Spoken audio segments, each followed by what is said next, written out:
So sometimes we're asked, how can we possibly justify the practice of sitting in meditation when the world's on fire, when there is so much violence, injustice, and suffering in the world?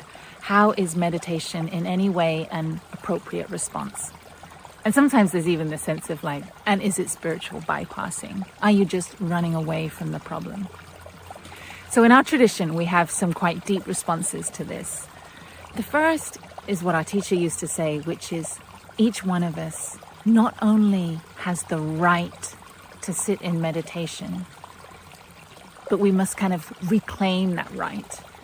And for him, it was to say that we have the right to stop, to look deeply and to listen deeply and to take care of the pain of the world as it expresses itself in our body.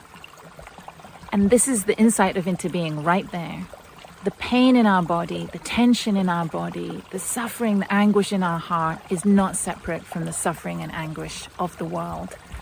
There is a profound interbeing between the two. So we have the right to show up, to slow down, to stop, to look deeply, and to actively take care with our compassion and mindfulness of the ground of our being in our body and mind.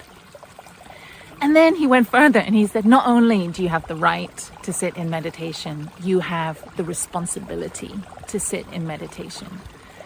Your sitting in meditation is already a contribution to the situation. Now that might sound like really strange. How can it possibly be that little old me, little young me, whoever we are, wherever we are, sitting in meditation, how can that possibly help? But in our understanding of action and energy, we say that there's three kinds of energy. There's the energy of our bodily action, the energy of our speech, but also the energy of our kind of thinking, our mental, emotional landscape. That is an energy we are bringing to everything we're doing in the world.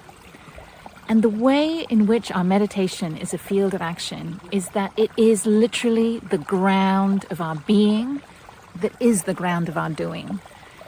If we don't have that 10, 20, 30 minutes a day where we touch deeply again into the magic and mystery of life, into that realm where we can have deep compassion for great suffering, where we can transcend our hatred and blaming and really touch non-discrimination, when we can lean into that and dip into that as part of the landscape of who we are as people, that quality of being is already action and will determine the quality of our doing and engagement.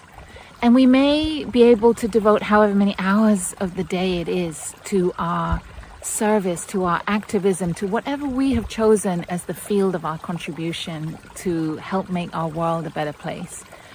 But those minutes of meditation become, like a sacred ground of being for that doing.